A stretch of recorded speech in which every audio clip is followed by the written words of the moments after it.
Hello, my name is Joshua Lamont, and this is my exam 5 for hospitality. Chapter 15, question number 1, what is policy? What is the difference between formal and informal policy? And provide a tourism example of each. Formal policy is a written rule or law. For example, room service in a hotel is not allowed to take any belongings. An informal policy is an unwritten rule, such as waiters wearing closed-toe shoes or kitchen employees taking off their apron before leaving the kitchen. For question number 4, what are visas, how do they work, and why do they exist? Visas are official documents that allows the holder of the visa to legally enter a foreign country. There are different kinds of visas that grant the visa holder different levels of rights in the host country. Visas are usually stamped into a holder's passport.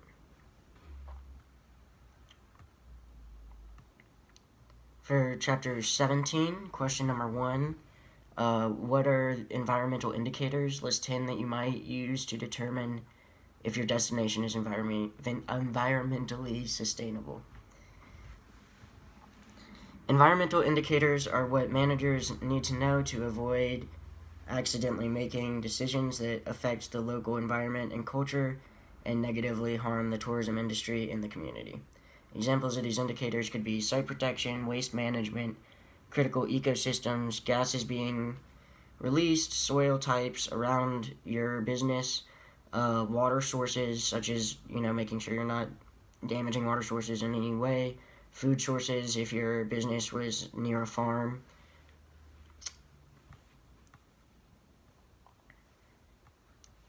For chapter 18, question number 2, what is the difference between qualitative and quantitative research, and what are the benefits and drawbacks of each? Quantitative usually includes surveys, which allow you to get more broad responses. It's more statistical with quantitative. It's more straightforward than compared to qualitative, and it's easier to present because it's just like numbers and stats. Quantitative doesn't answer the why, though, and often doesn't present enough information as to what's causing the problem. Qualitative gives you more of a background story and an understanding to what the data means. And then for question number 4, what is the process for conducting tourism research? Describe the steps and provide a non-lodging example. First, you must identify the problem.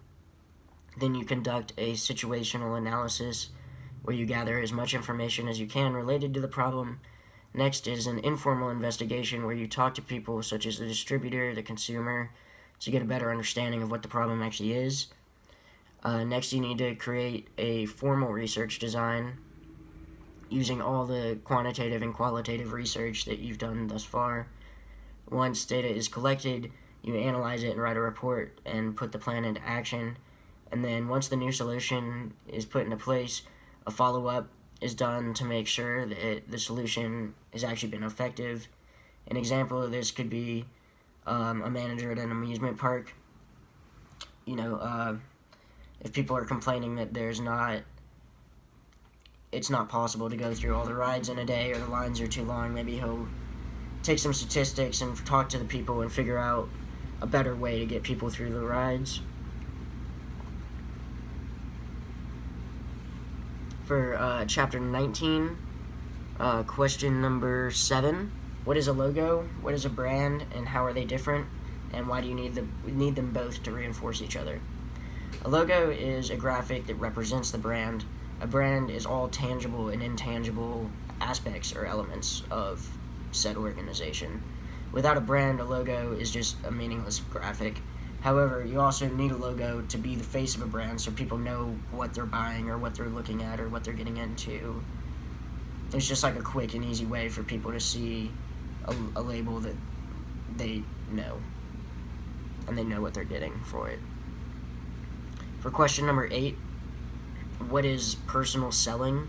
Why is it still considered effective? And provide an example of how it is used in hospitality and tourism. Personal selling to a customer. Personal selling is selling to a customer, but on a personal level. It is catering to a specific consumer without making the consumer feel pressured or rushed into buying. An example of this could be a bartender getting to know a person's taste and potentially upselling them on a drink that they would enjoy, and it's a win-win situation. It's often effective because, people feel that you're relating to them, that you're getting to know them, and that it's more than just a salesperson. For new items, question number 1, what is COP26 and why is it important? COP26 stands for the Conference of the Parties.